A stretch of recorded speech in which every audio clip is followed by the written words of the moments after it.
সাংবাদিক বন্ধুদের প্রথমে জানাই এসসি মোর্চার তরফ থেকে সাদর আমন্ত্রণ। এবং আপনাদের দ্বারাই এই সমাজ আগেও আমরা দেখতে পেরেছি যে সাংবাদিকদের কার্য পদ্ধতিতে সমাজ জাগরিত হয়েছে। আমরা এখানে বসেছি মূলত একটা কথা আছে ইংরেজিতে বলে, some person have dual personality, they say something and do otherwise. I think our opposition leader, central opposition leader is like one of them. ওনার কথার, উনি যে একটা পদে আছেন, পদের যে মাহিত্য থাকা উচিত এবং চিন্তা বিবেচিত করে যে কথা বলা উচিত, উনি হয়তো ভুলে যান। তার জন্য কয়েকদিন আগে উনি ওনার বংশ পরম্পরাগত যে ট্র্যাডিশনটা ওনার দাদু থেকে চলে এসছে, সেই ট্র্যাডিশনটাকে উনিও বজায় রাখার জন্য আপ্রাণ চেষ্টা করছেন। আর সেই ট্র্যাডিশনটা কি? ট্র্যাডিশনটা হলো এসসি এবং সমাজে পিছিয়ে পড়া যারা আছে তাদের যেন উন্নতির দিকে যেন যেতে না পারে, তার জন্য সজা দৃষ্টি ওরা সবসময় কংগ্রেসীদের তরফ থেকে হয়েছে। এটার প্রমাণ আছে। কীরকম প্রমাণ আছে? 1961 সনে যখন জওহরলাল নেহরু প্রত্যেক রাজ্যর মুখ্যমন্ত্রীকে চিঠি দিয়ে বলেছিলেন যে এটা থেকে এই কাজটা থেকে, এই সংরক্ষণের থেকে আপনারা আপাতত বিরত থাকুন, কারণ এটা মনে হচ্ছে সমাজের জন্য বিশেষ একটা ফলপ্রসূ হবে না। এবং 1975-এ আমরা দেখেছি যে যখন ইন্দিরা গান্ধীজির যখন এই হয়েছিল, আপৎকালীন যখন হয়েছিল, তখনও এর উপরেই ওনারা কার্যকরী সিদ্ধি করার চেষ্টা করেছিলেন। রাজীব গান্ধীও বলেছেন, ওনার বাবাও বলেছেন। সেই ট্রেডিশনটাই রাহুল গান্ধী যখন ইউএসএ গিয়েছেন, ইউএসএ বসে বলেছেন যে ভারতকে রিফর্মের দিকে যেতে হলে আরক্ষণ প্রথা, সংরক্ষণ প্রথা বন্ধ করতে হবে।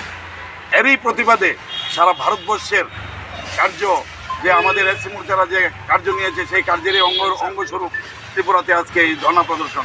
কালকে আমরা প্রেস মিট করেছি, আমরা বৃদ্ধজনদের সাথে আমরা ওদের সাথে আলোচনাও করেছি, মত বিনিময় করেছি। আজকে আমরা সারা ভারতবর্ষের সাথে ত্রিপুরার এসসি মোর্চার যে আমরা যারা প্রতিনিধিরা আছি এবং আমাদের কেন্দ্রীয় নেতৃত্ব আমাদের সাথে আছেন, যিনি আগে বিজেপির সেন্ট্রাল কমিটিতে ছিলেন, অরুণ হালদারজিও আমাদের সাথে আছেন। তারই অঙ্গস্বরূপ আজকে আমাদের এই প্রতিবাদ সভা। ওদের এই মানসিকতা ভারতীয় জনতা পার্টি কখনোই ফলপ্রসূ হতে দেবে না, কারণ আমাদের যশস্বী প্রধানমন্ত্রী যেভাবে কাজ করছেন এসসিদের জন্য তা প্রমাণিত। এবং আপনারা তুলনা করে দেখবেন যে ভবিষ্যতে উনি যা যা চিন্তা ভাবনা করেছেন এসসিদের জন্য, অতীতে তার ছিটেফাটেও দেখা যায়নি। তার জন্যই আমরা এসসিরা আমাদের সংঘবদ্ধভাবে ওনার এই বক্তব্যের প্রতি প্রতিবাদ জানাই, এবং এটা যেন ফলপ্রসূ ওরা করতে না পারে, তার জন্য সারা ভারতবর্ষের সাথে আজকে ত্রিপুরার এসসি মোর্চাও আমরা এই কার্যক্রম আমরা চালিয়ে যাচ্ছি। কতক্ষণ থাকবে এটা? 1.5 ঘন্টা থাকবে। আমাদের সাথে আছেন আমাদের রাষ্ট্রীয় নেতৃত্ব অরুণ হালদারজি। আপনার পরিচয়টা? হ্যাঁ, আপনার পরিচয়? আমি ভারতীয় জনতা পার্টির এসসি মোর্চার প্রদেশ সভাপতি অরবিন্দ দাস। নেতৃত্বের নির্দেশে আজকে সারা ভারতবর্ষে প্রত্যেকটি প্রদেশের মুখ্যালয়ে ভারতীয় জনতা পার্টির তপশিলি সংগঠনের পক্ষ থেকে এই প্রতিবাদ সভা। রাহুল গান্ধীজি বিদেশের মাটিতে নিউ ইয়র্ক সফরে গিয়ে যেভাবে উনি চ্যালেঞ্জ করে বলছেন যে हम लोग जब पावर में आएंगे तो आरक्षण को बर्बाद कर देंगे, आरक्षण उठा देंगे, आरक्षण होगा तो आरक्षण उनके लिए बहुत बड़ा एक रुकावट है। इस टाइप की जो विवृत्ति उन्होंने दिया है, तो ये समाज के लिए एक बहुत चिंतित विषय है।